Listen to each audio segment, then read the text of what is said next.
Welcome to the Team Builder Show, where the most successful team leaders share how to build, scale, organize, and ultimately maximize your sales team results. Hey, welcome back to the Team Builders Show. Today I've got two great CEOs in the office, in the studio. Doug, this is the second time on the show. Yes, it is. Welcome back, not too man. long ago. Welcome back. Thanks for having me. And Malcolm, welcome to the show, man. First time, honored to be here. Thank you. Love it, man. So obviously, you know, I'm the only guy without an accent here. Tennessee, baby, in the house. But just so people have context, Malcolm, tell them the businesses that you own. And for the person that's listening, we're going to talk about how do you run multiple businesses? That's the topic of discussion today. So Malcolm, give me a little update on who you are. We kind of got the sense of where you're from. We know it's Chattanooga. He said Tennessee, but you own 3 different businesses. Tell us about the businesses. Yes, sir. So about 6 years ago, we got involved with a home inspection company that we started. And then as we grew, we knew that there was a need for ancillary services that we could possibly feed. Right. We started basement and crawl space solutions. And then another company that we saw. Because when you think about sexy businesses to start, you think basement and crawl space. Definitely get in the crawl space. That's where everybody loves to hang out. Yeah. So we've learned there with some things.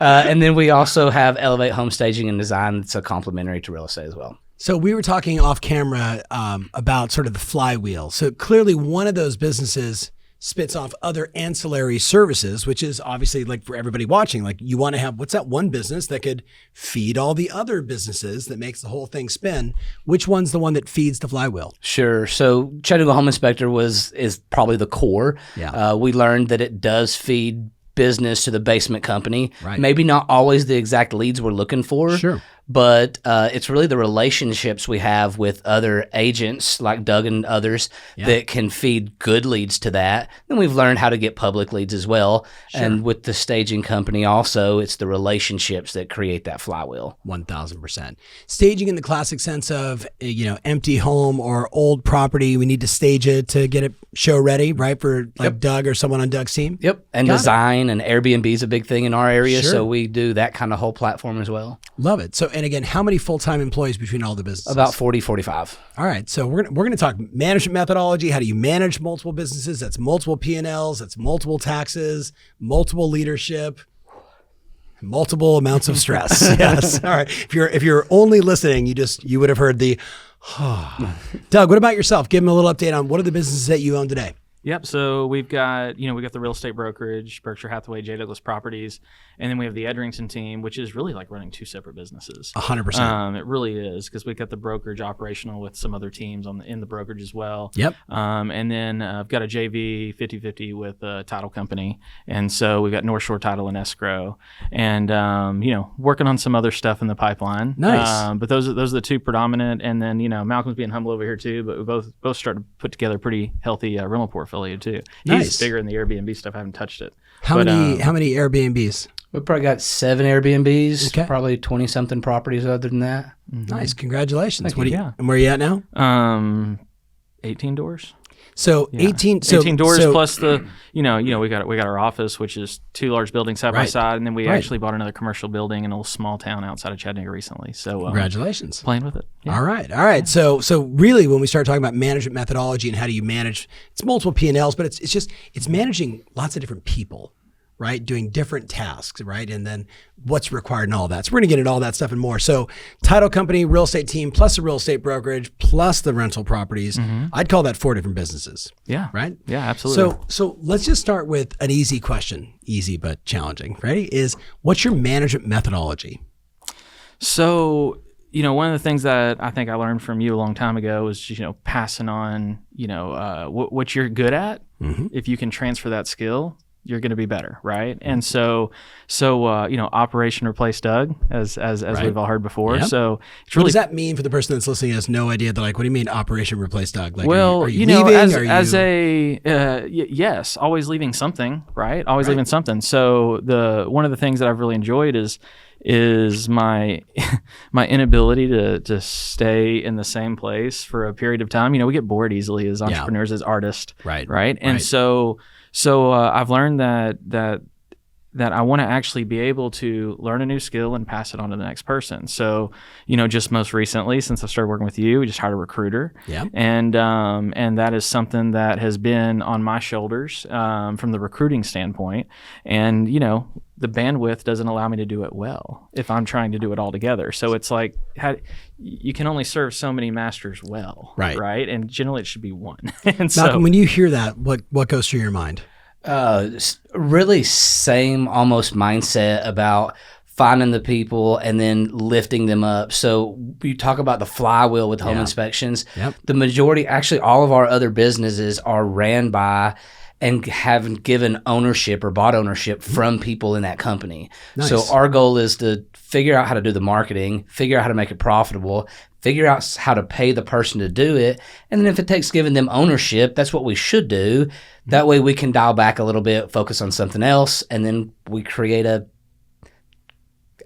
tribe of happy people. Yeah. Happy-ish. Yeah. I mean, as much as we can. Yeah. As happy as business owners can be. Right. And I say that, but with the most respect, like all of us, we're a little crazy. But but I want to go back to this, Doug, and for both of you guys, I think the hypothesis of, hey, I'm going to learn this, I'm going to transfer that skill, and then I'm going to empower somebody else to go do it has been written about 1 million times. But it's hard. Oh, yeah. I remember, I don't know, it was a year or two ago, your buddy Greg Schwartz. Yep. And he came in and he talked about, the top reasons why people stay in a company. Yep. Wasn't that it? Yep. And one of them was like the relationship with their direct manager. Right. I remember that. And so, we really got to lean in hard on really everybody, but especially whoever, if you're their direct report, no matter where you're at in the company, it's really important those relationships are built. And one of the things I remind everybody in my company is focused around, this is just a race for value. And I don't own you. Race for value, yeah. What I mean by that, when I say a race for value, it's really focused on the day that you are no longer feeling challenged, or the day that you think you can do it better than I can. Yeah. Right? Yep. And it's not actually the day you feel that you can do it better than me. It's that you resent me and you feel that you can do it better than me. Yeah. That's when things are falling apart. And they're probably going to leave, right? And so for me, it's constantly, how do I add value to this person's life? Whether it be a new lead source or whether it be, let's focus on a new role. It may just be focused on how to communicate with people at a really high level. That's generally what we're always talking about, is how to communicate. Yep. And so focusing on that race for value, the moment that I can no longer bring value to them, then they're probably going to leave. So I just let everybody know in our company, like at the moment that I'm not adding value, I know I've lost the race. And so, and it's not that I'm holding anything back at all. It's got to lean in really, really hard. Right. But at the same time, we've got to make sure that they're ready for that next challenge, and I'm not ready for all my next challenges. Yeah. Right. And so sometimes we got to hear it again and again and again. Malcolm and I are in town for another event. It's all about leadership. And there's really one good thing that I took away from this event, and that we're at here now. And the conversation is where are you tactically winning, but strategically losing? Yeah, unpack that. Yeah.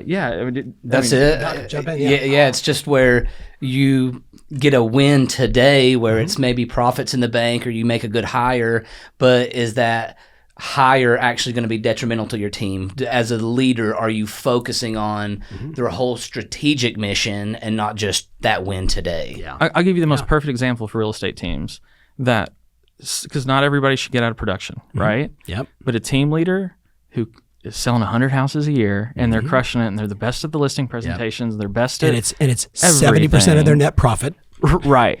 They're stop. tactically winning. Yep. But strategically, if they take a step back, just disconnect themselves from the big picture, it's not really helping them reach their long-term goals. Right. And so that's a good takeaway we took this week, that it's made me really rethink in our business. Like, I really need to do a deep dive and figure out where are we tactically winning but strategically losing, because it's not aligned with the goal, but it feels good right now. Right. It's a win. It's a daily win. It's a weekly win. It helps the numbers look good this month. Yeah. But it could be damaging us long term. Can you relate to that? Absolutely. I just reflect on management decisions that we've made with specific people, and did we make them feel as good as we should have, or did we just make them feel as good as they thought they would in the time? Yeah. And then eventually, like you said, maybe they go somewhere else, or maybe they feel underappreciated, and maybe they leave your organization. But as a leader, we kind of have to look, this person looks for a X number of dollars a year, and you know they're more valuable than that, you got to pay them more. Right. Do you have a process for that with 45 employees? So I'm at about 200 plus, another 207 coaches. You start, before I look at all the other businesses that I've invested in that I take some ownership responsibility for, do you pay attention to, am I at market with all the people on my team, or does somebody else do that for you?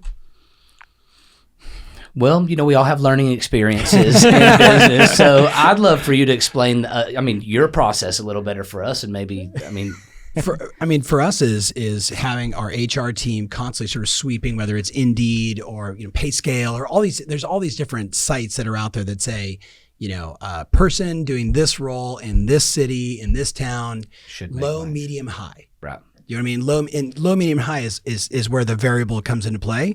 But okay, am I at least at average, or am I below average? And if you're below average, you got to start moving people up quickly. So, we've been caught, 19 years in business, where you just realize, God, that person's been doing a great job over there. And sometimes, and this is like the hard truth, you've all experienced this.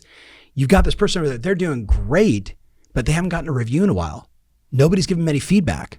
No one said, hey man, you're kicking ass, but dude, if you did this, this, and this, or here's a career path strategy, or here's the next move for you. Have you ever thought about going into management?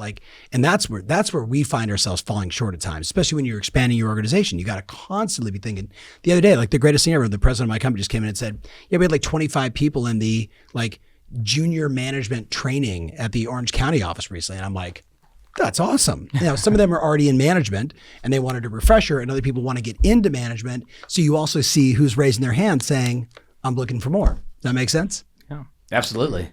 But I want to go back to the tactically winning, but strategically losing. Or failing. Mm-hmm. I think about, I've been doing a lot of study around product market fit, right? When you think about all the different businesses that you own, right?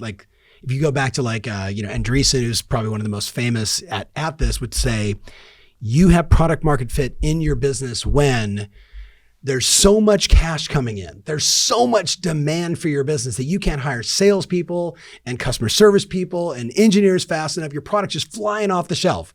That's when you know you have it. And I sit back and think, man, I've been doing this for 19 years. I don't know if I have product market fit, right? And then they start talking about these examples and the one I wrote down is Social Cam. Do you guys remember Social Cam? Mm-mm, it was the number one app on the store forever and ever. And at a certain point, I'm looking at my team. Do you guys remember Social Cam? You guys are so young. You may have been in high school, Katie. Maybe it's not that old. All right. We hear about this. I remember it clearly. It was an awesome app. Thank you. Yeah, you're lying, but I'll take it. All right. But the story of Social Cam was they became the number one app in the App Store, right? So technically winning, right? And at what point it was 1 out of every 18 Facebook users watched a video on Social Cam. Wow. It doesn't get any better. I'm like, you're killing it. But they had no revenue and nobody looked at the app a second time. Sounds like Blockbuster. Right. So you killed it out of the gate and you're thinking, we're winning, right? Because on paper it looks like that, but you didn't have the retention, you didn't have the revenue, you didn't have the user engagement, right? So it's just another example of that. Yeah.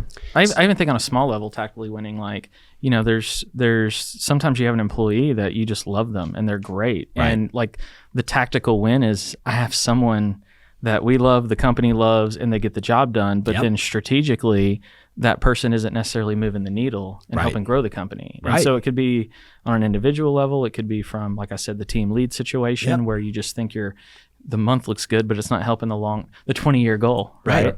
I think that just on that same note, and sorry to jump in here, is also you got people that are working inside your organization. And I know I'm guilty of this. I don't think there's a CEO that isn't guilty of this, right? That you got people working inside the organization that haven't either been explained or been able to connect the dots of my work helps create this result. Do you know what I mean? So they're just so busy doing the job, God bless them. But that's on us as leaders. If we don't say the impact of this podcast helping one CEO or one future CEO to realize they need a management methodology and tactically working, but not, you know what I mean? Just that impacts people. Absolutely. All right. So let's go a totally different direction. How do you run all these different businesses? What's your process? Is it like a weekly thing, a monthly thing, a daily thing? Do you wake up at 3:00 in the morning and Yes, all of that. So the ones that were more hands-on, we have a weekly meeting or that needs. Well, how do you determine which ones are more hands-on? Ones that we don't have the management and staff to run the company itself. And now I'm guilty. Chattanooga Home Inspector is my baby. I could probably leave completely and be just fine. But, we can talk about flaws later. So we usually Control freakalina, maybe? Yes. That's me. Yeah. So shame on me for not putting the power in the people that can do it better. But if it's the ones that we're more involved with, it's either a weekly meeting or a monthly meeting to go over bigger level decisions, P&Ls, things like that. Got it. What about you, Doug?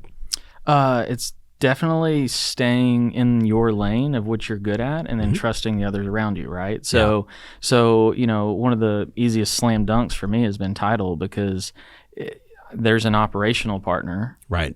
And my job is to feed the beast and have a culture aspect there as well. You know, when we first launched the title company, we had good people, but we didn't have the right culture fit for our company, right? And so I had nothing to do with hiring. I was completely hands off, and very quickly I recognized we weren't going to have a successful company if it wasn't the right culture fit. So really the only involvement I've had in title was us replacing the whole team, and that it wasn't like overnight. That was slightly involved. Replacing the entire team. No, hey, you are fired. Leave now. Right? Well, and it wasn't that sounds like horrible, overnight yes. sweet, but I mean that's really what had to happen. It absolutely had to happen. Yeah. And those other people, like they found great jobs. They're better off from it, and they've also learned that it's important.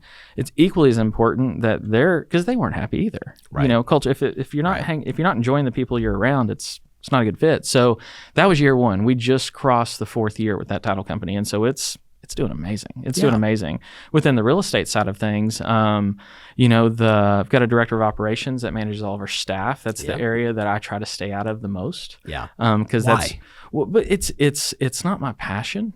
And so I'd rather have someone who does enjoy that, right? Yeah. We got a wonderful Deborah Ward, our director of operations. She's got a relationship with every one of our staff members, and there's a huge connection. And I respect them, they respect me, and I help paint a vision as much as I can. But I, instead of coming in and telling them always this is how we do things, it's more of you guys tell me how we do things. Yeah. And not that I'm coming in there and saying every day I need to know what's happening, but it's what are the problems we're having? How can I help? This has worked for me on the sales side. This has worked for me another part in my life. Yeah. This might work here. Do you want to try that? And just some more mentor guide. It's mentoring at that versus point. Like dictating. Right. And then the sales side that I love. We've got 2 mentors on our team right now, and this is something that we really pride ourselves on. But every agent that comes into our team has to go through a full mentorship, right? So it's system and people that's really important. We've got this dialed in really, really well. We've been doing it for years, but when a new agent joins our company, they've got to go through a certification to earn lead flow. Yep. And usually takes about 30 days. And it's in this order: contract, certification, which is like the area that everybody doesn't focus on first. They want to dive right to scripts. Yeah. Then they have no idea what to do. And then you're in legal problems, right? Yep. So we start with hard stuff first. Yep. Not the hard stuff, but the least fun stuff first, right? Contracts first. Yep. Then fun scripts. Then buyer presentation. Right. And then a few years ago we added on the tech certification just because our world is full of tech now. Right. And then, but that mentor meets with that new agent twice a month on Zoom, just like a coaching call, until they hit their 10th deal. Yep. And it's so successful that last year our per person productivity 42 units per person on our team, which is really good in the industry, in our town. Phenomenal. And just a little bit of research of the industry. A lot of people are lacking the proper leadership up front. Yeah. But part of our hiring process is hey, you've got to go through this mentorship. You're going to earn less money during that time. It's like kind of paying for your master's. But we only want to hire people that have an interest in becoming a mentor down the road, because to hit our long-term strategic goals, and it attracts them. They're like, wait a minute, there's more than just selling houses. Yeah. And so because they're going to get future bored. to live into, right? Just like I get bored with Yeah. things, Yeah. the agents will get bored with Yeah. things. And so so it's again, it's transferring the baton, transferring the skill set. So I don't know if that answers the methodology question, but it kind of is all about that. you know? Yeah, 100%. Malcolm, what are you thinking over there? I'm just with him. Just the whole got it, want it capacity kind of feel. If you bring somebody in, no matter if they're a rock star, whether it's some labeled marketing or labeled recruiting or whatever, if they don't understand the job, that's on us. If they don't want it, then they're not going to fit there. And if it's an internal move, if they don't have the capacity, they're going to be a bad fit anyways. So, Right. I mean, that's just pretty classic stuff. Yeah. So just for context, you guys have known each other for how long now? I was 19. I'm 37 now and still not good at math. That's right. Long time. Long time. So it's been a Long while. time. It's been a very long time. Yes, we've been through a lot together. He was overseas as a civilian contractor, and finally, landed a girl that said come home, and then I begged him for 2 years to get in the inspection business. I should have started it myself. You should have. I know. I'm kicking myself now. Yeah, you'd love the job. It's super fun. But he's got a guy in place that'll do the work. There you go. Right? Yeah, but he did it and took off, and it's just been crushing Congratulations. it. Been crushing it. I mean, we all know the stats. The real estate industry, it's like 87% failure rate. You look at most brokerages, they call them brokerage for a reason. They don't call them richerage, right? So that you think about, every small business, it's like 90% failure rate after 10 years. And some will stay in business, but they don't make any money, right? But it just becomes like a job. Yeah, or So a tax advantage for your Exactly, right? So you clearly moved beyond that. So let's just talk. You're like, his eyes rolled. He's like, wait, have I? You're 6 years. You got 4 more years. We'll see. We'll do another podcast in 4 years. So biggest mistakes you've made in starting or running multiple businesses? Yeah, I'll wait on that one. Yeah. I've got plenty. I mean, how long is this show? Yeah, No, I'm kidding. 7 days. 7 days. Yes. So, I mean, we got some successful businesses, and in the past, we've invested in very unsuccessful businesses. The one thing, and I love it that you're like, if we help one CEO out there or one business owner, Right. And I've learned this the hard way is we won't go into business with anybody that doesn't want to work harder than me, or smarter than me, and never go into business with anybody that won't put up money to show skin in the game. And we learned that the hard way. So there's that. Yeah. Hope that goes for somebody. Yes. Yeah. So say those 3 again.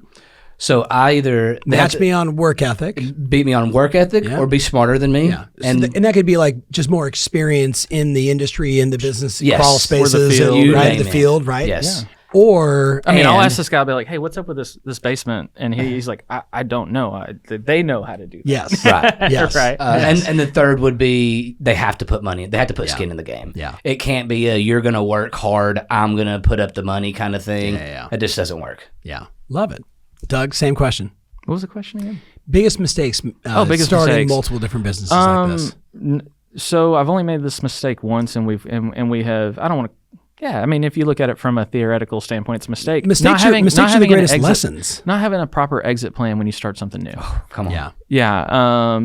So We almost got a hallelujah out of it. Oh my gosh, yeah. Well, I mean, especially in real estate, we see teams, the 2 agent. What did you call it back in the day when you had the 4 different teams? It was the illegitimate team. The illegitimate team. Yeah. Where you suck, I suck, let's suck together. Yeah. And that sounded horrible. Doug. But Can I write Don't that quote down? that I'm one. gonna write that down. that may be the Instagram moment right there. there we go. Here That's the we name go. of our This next is- business. Yeah. This is that unicorn video, right? But I think I got that quote from you, so Yeah, I'm gonna blame that one yes, for you. Yeah. yes. But the problem is even if that business takes off Right. and there's not a clear exit plan, it's a problem, right? Right. So I'd say that's one of the biggest issues. The other one is Especially in a partnership, 100%. right? Because if there's Right. no buy-sell agreement, right? Somebody What's gets it all for? divorced, right? Yeah. And like, what are we going to do? Do your kids want it? Do they not want it? Like all that stuff. And becomes what's a the whole factor. goal anyways? You want to actually have a job for the rest of your life? Yeah. and this new term strategically lose and tactically win. I'm just like it's.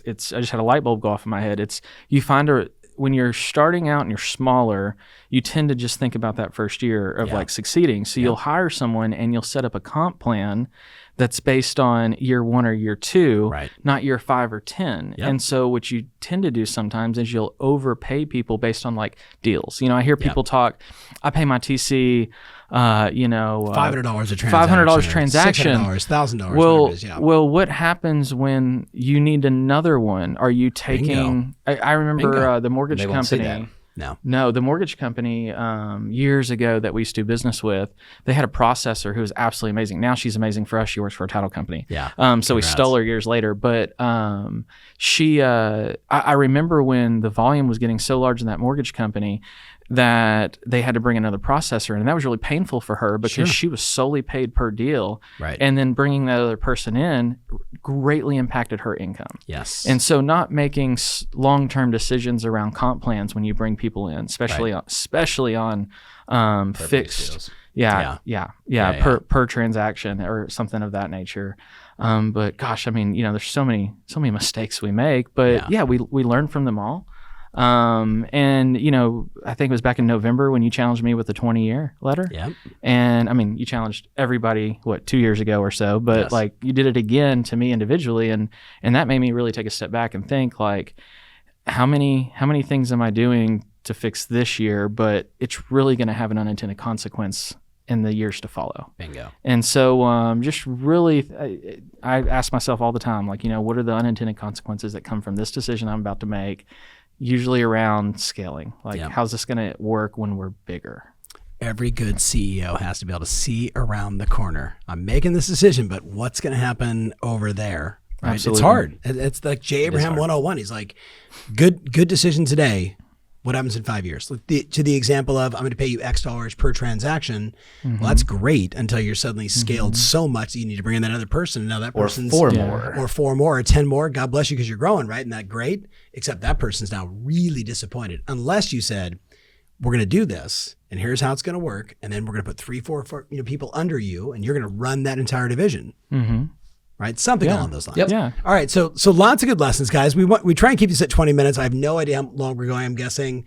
Yeah. I just got you're at 30. So that's good. So we suck at time management here at Tom Ferry, but we're trying to bring you value. So, name of the inspection company again? Chattanooga Home Inspector. Chattanooga Home Inspector. Do you have that like .com? Because Yes, that'd be a really long it is. URL. It is. Do people actually get But all the way imagine through Googling a home inspector in Chattanooga. Oh yeah. It's a win. Yeah. We typically show up first place. So How's your Google business page? it's by far better than any of our competitors. Yeah, congratulations. Thank I you. talked to Tom Toole today. He's at like 485 reviews, and he's like, people are just calling. They just call. And hi, we need you. Hi. I think we're at like 800. On reviews. Congratulations. Now, those aren't all 5 stars, but those are reviews. Well, we found a body in the crawl space. Right? I can only imagine that business. All right. yeah. Okay. So we got that. We know your business. Let's say it again one more time if they want to follow you guys on Instagram. Yeah, the Edrington team and Berkshire Hathaway J. Douglas Properties in Chattanooga, Tennessee. Love it, love it, love it. Well, guys, thanks for being on the show. Thanks for dropping some insights. And as always, hit the subscribe button, ring the notification bell, and give us a comment. Let us know other businesses that either the questions you would have asked or other businesses you want us to start talking to help you grow your business. All right, we'll see you soon.